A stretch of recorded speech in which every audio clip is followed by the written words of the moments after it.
Howdy y'all, welcome back to the Show Up Fitness podcast. How is it possible that a 40-year-old hunk was able to increase his testosterone 40% in a 3-year period, whereas from 30 to 40, the average person is losing 1 to 2% of total testosterone every year?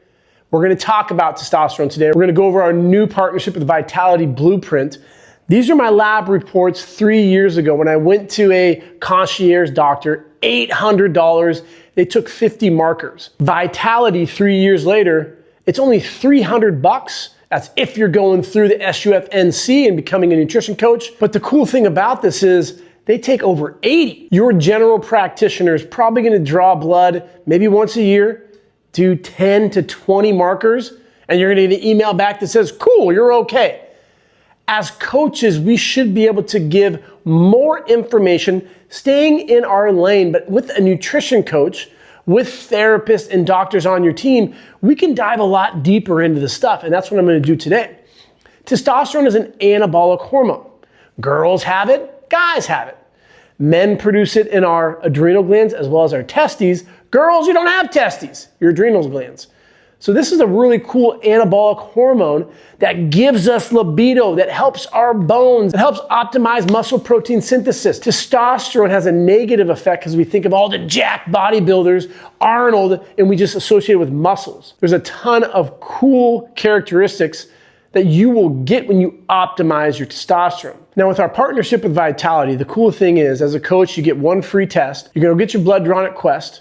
Within a week or so, you're gonna get the results back, and here's the breakdown. I did a call with one of the founders, Dan Gardner, also Dr. Galpin. We did a podcast with him. He's a co-founder as well. And Dan was saying that 85%, that's an A. His MMA fighters are getting that, and that's what he's striving for. So I'm basically a hunk. I'm just joking, but that's my score. So we're gonna take a look at the blood work, and these are my results. 80 of them that they're gonna look at. Today specifically, we're just gonna take a look at testosterone. The normal range, this is when it gets confusing. 250 to 1100. When I went to that medical concierge doc, he told me, Chris, you are at 390. That is low. Imagine if you're walking up a hill. You're in 9th place. How does that make you feel?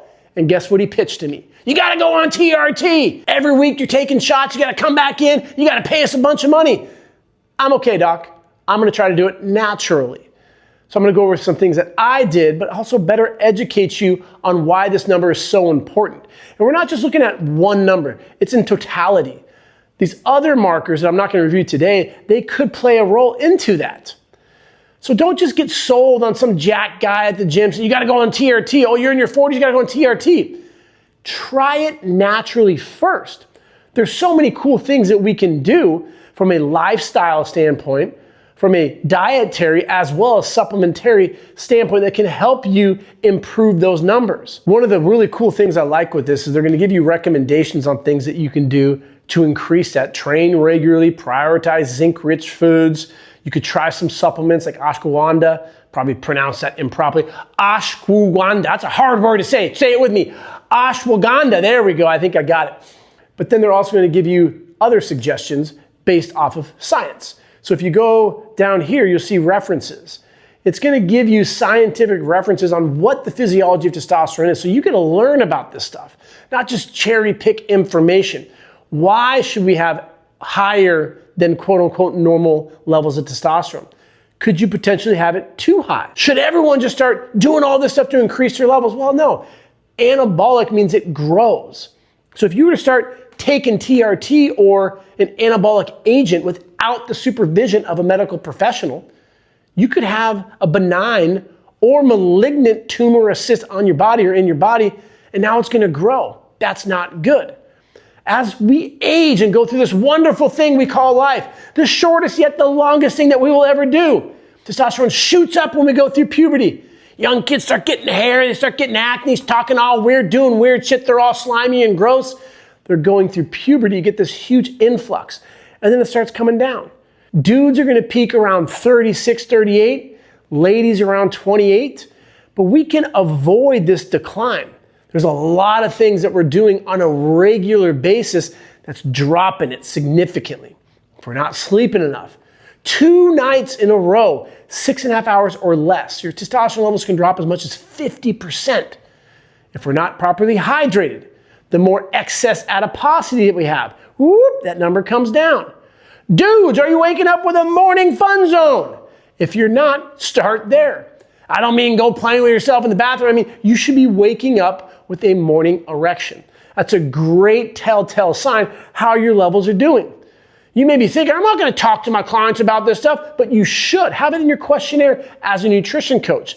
That's a conversation I'm having with my dudes.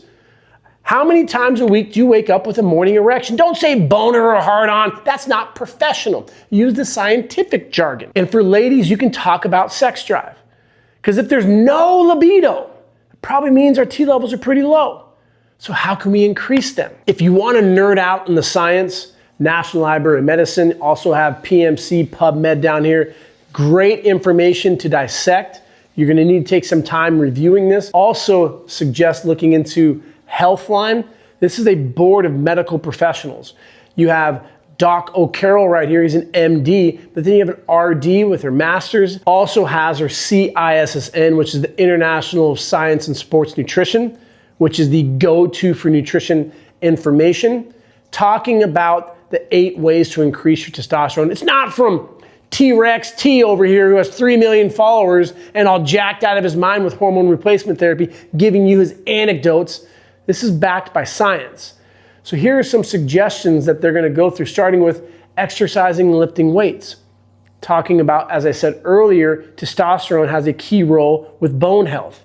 If we're not exercising regularly, our bone mineral density could be affected. If we have those excess levels of adiposity, that's going to make the body more inflamed, and we want to lower that. Guys, if you got your little beer belly in your pooch, that's from excess adiposity at a visceral level. That's why guys are more prone to having coronary artery disease versus women. Ladies are more prone to be storing it down here in the gynoid area, but by exercising regularly and specifically lifting weights, that's going to help increase your testosterone. Let's not go on the other side of the equation by saying stupid things like cardio lowers your testosterone. That's a crazy statement to make. You want heart health just as much as bicep health, so focus on both of them. Eat your protein, fats, and carbs. Fats are a huge component for the backbone for testosterone. Minimize stress and cortisol levels. This is really important, but also confusing. You can't just tell someone who doesn't know how to swim and they're drowning in the ocean, swim, buddy. So for people who are stressed out, you can't just say, stop stressing. Most of us are stressed out. We're on our phones, which leads into a lack of sleep, which drives our cortisol levels up. So then we get this nasty hormonal tornado that can be optimized by working on minimizing our stress, seeing a psychotherapist, exercising regularly, recognizing the patterns that drive more of that stress, and creating healthy habits instead of the poor habits what a lot of us choose. Eating processed, highly caloric foods, drinking too much, smoking, those are all going to play a role in lowering your testosterone levels. Increase your vitamin D intake. That was one of my levels that was low. Dan was like, holy crap, I can't believe your levels are at 530 because they could be significantly higher. I'm like, Dan, let's get me to 1500. And he kind of chuckled, but he's like, realistically, if we can increase your vitamin D levels, because mine were at 29, the low end being 30, so that was actually flagged for a risk. If we can get those levels elevated with supplementation, well, then maybe we can get you at 650, maybe 700. So we're getting to the optimal output for my organism.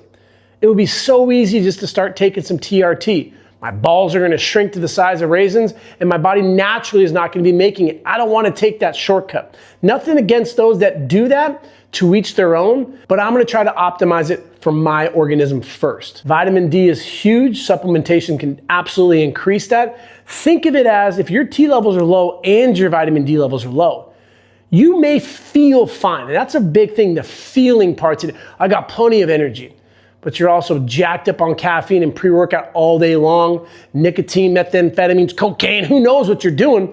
You're not optimizing your performance. So you could be averaging 30 or 40 points per game, but right now you're settling for 15 and you see that as, oh, I'm fine.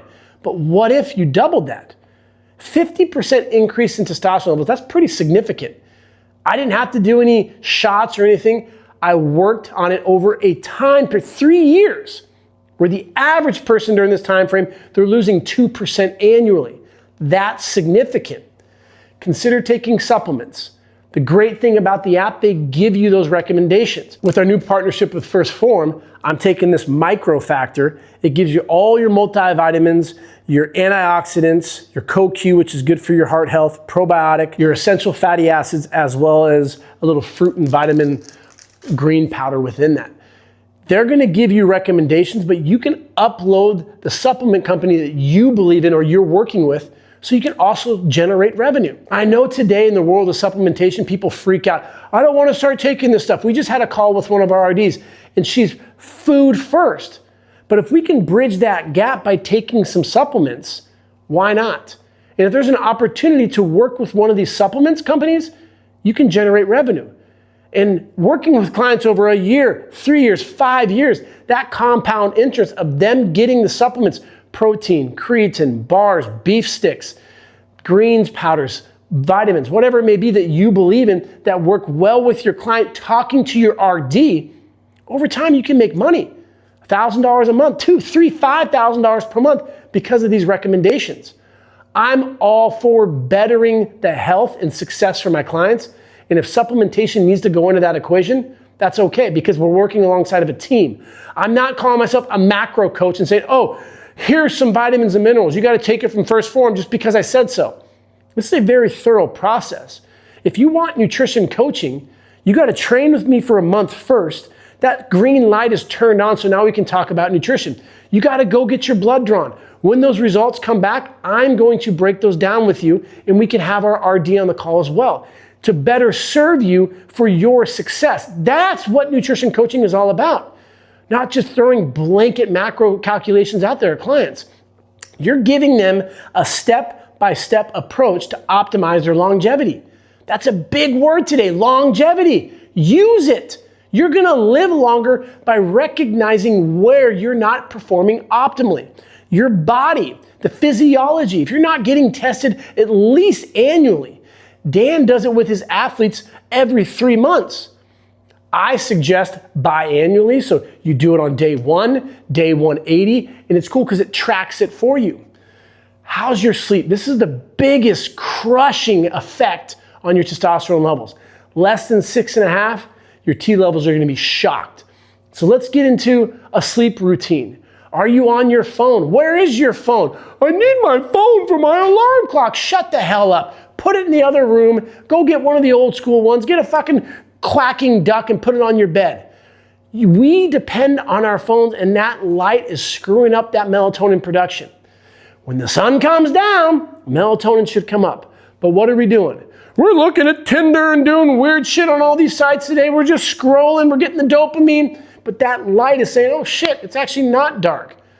So I can't sleep very well. Do it for a week. Blackout lights, no light in your room. Don't watch TV. Bed is for 3 things. You sleep, you hump, and that's where you go when you're sick. That's it. So read somewhere else, get into a good mindset, and optimize your sleep. This is a huge, huge thing that we don't address today because it's not sexy. One of the first things that I do as a nutrition coach, go through sleep, and we have them take a stress questionnaire. And that gives me so much data. So as a nutrition coach, you're separating yourselves from all those coaches out there that incorporate this within their training. You should be getting paid for this, and that's exactly what this sets you up to do. And avoid estrogen-like chemicals. A lot of the microplastic, there's things that we can avoid using to optimize our testosterone. And last but not least, I don't like this one, but it's true, alcohol's not good for you. I'm Czechoslovakian. I'm Irish. It's part of my blood. I like to drink. But one of the things that I cut back on, drinking regularly. So I look at my week. These are 4 days I'm not drinking. If I choose to drink, I'm going to drink on these days. But I challenge myself. I have to work out the next day. So your alcohol intake will have a dramatic impact negatively on your sleep, but also your testosterone. They don't have D-aspartic acid on here. That is an amino acid. And the interesting thing what the studies have shown with that is if my levels were at 390 and I took D-aspartic acid, you cycle on, like 4 weeks on, 2 weeks off, I could either dip, my T levels could go down, or my T levels could go up. So you have to be very mindful when supplementing with D-aspartic acid, dudes, because ladies, it doesn't work for you because of the hormones and the organs that we have. It may help. So really track your energy, your mindset, your morning yuhas, and if you start taking D-aspartic acid within the first 10 to 14 days, if you notice an increase, then cycle on and off it. If you don't, it actually might lower your testosterone. So just go off it. It's only gonna be 1 month out of the 6 months, so it's not gonna have a dramatic impact. Worst case scenario, you're a non-responder, a negative responder, you dip down a little bit, you got 5 months to clean it back up. So it's really important to look at the things that we can do regularly, exercising, losing fat. What can we do to drop the excess adiposity that we have, optimize our sleep, address your stress? So with stress, that outlet could be exercise. Maybe it's meditation. How can we calm down the sympathetic nervous system? Because if we're always on, blood pressure is gonna go up, other factors are gonna be affected as well. We have to have better outlets for stress management. Again, why not have a therapist? I'm not talking about physical therapists because you absolutely should. A psychotherapist. Get into the mind, figure out mommy and daddy issues, all that fun stuff. Why don't you like to talk to me? I want to talk about my emotions. Yes, we should. Just giving you shit. But dudes specifically, we don't do that. So we bottle it up. It's like in Talladega Nights. Just stuff that down. Don't ever let it come up again. Just keep it down as far as you can. That's not what we should be doing, dudes. We should be learning how to better communicate, regulate our emotions. And these are things that a psychologist can definitely help you with. Learn to talk about this stuff. And you're gonna find that your stress levels go down, T levels are gonna shoot up. So let's go back to the Vitality Blueprint. And again, why we're such big fans of this is because this report right here, you look at the report that I had from this, I got a paper. It's like, okay, high, okay. At this time, I had elevated LDL levels. I worked on that. Now they're in the normal range. This is the check mark for your success. Paper, I don't like that, 800 bucks trying to sell me on TRT. Here, nice, pretty technology, looking at the metrics, giving you a protocol, educating you about things that you can do to improve this. I think that blood work is a huge missing point today. And if you're a trainer in the front line of defense and you're not doing blood pressure and blood work, you can't see the forest for the trees. I love that saying. Back in the 1500s over there in England, John Hayward coined that term. It means we're focusing too much on the small details. We gotta draw it out. We just gotta lift weights 2 times a week and you're gonna be good. Well, let me talk about nutrition within the session. No, you gotta take a step back. When I train you, we train. But we're also gonna talk about nutrition. That's an additional service. I went through this course to get certified as a nutrition coach. I now have an RD on my team. I work with a blood blueprint company that sets you up for success because we're managing performance, longevity. You're gonna check your blood on day 1, every 6 months. If you wanna do it every 3 months, you can. You incorporate this into your nutrition coaching package. And that's how you can charge $500 plus per month. Trainers are missing out on extra money by not charging for nutrition, and this is gonna set you up for success. When you sign up for the SUF-NC, you get access to this. You get a free blood draw, which again, normally 300 bucks. You're gonna get a coaching panel, so it's just gonna be specific to you and your clients. This is the individual, like I'm a consumer panel. As a coach, you have your own panel, you have all your clients. You click on them, you get to see all their labs, which is so cool. But you gotta level your stuff up on this stuff. LDL, what's the normal range? Less than 100, greater than 130 is bad. Again, we're not telling our clients go on medication, but if we wanna bridge the gap between fitness influencers and medical professionals, we have to be practicing more over here. Having the conversation with the doc, yeah, I did a review on my client's blood chemistry, and their C-reactive protein was kind of high, their LDLs were kind of high, blood glucose was kind of high. Also, they're like, whoa, what the heck? Are you like a med student or what's going on here? No, I'm a trainer. I'm just a dumb old trainer. But I'm not the average trainer. I've gone through a program that really sets you up for success working with medical professionals. That's why I have an RD on my team, a physical therapist. Hey doc, who's your trainer? Oh, you should come into my studio. Take you through a workout. We can talk more about this stuff. Have you had your blood drawn recently? Oh, doc, are you just doing those 10, 20 lab results that you guys are doing? Oh, come on, doc, you gotta level yourself up. Get these 80 done. Let's take a look at these. I'll explain some of these to you. The doc's gonna be like, what the hell did I miss out of med school? Who the hell are you? That's a really cool belt buckle, by the way. We are now practicing more as medical professionals. Trainers want to be respected. This is what you need to be able to articulate and help your clients move the needle so they feel better, they move better, they're out of pain, and their physiology is performing at the level where they should be, not way down here. And remember, big biceps are better than small ones, and keep showing up.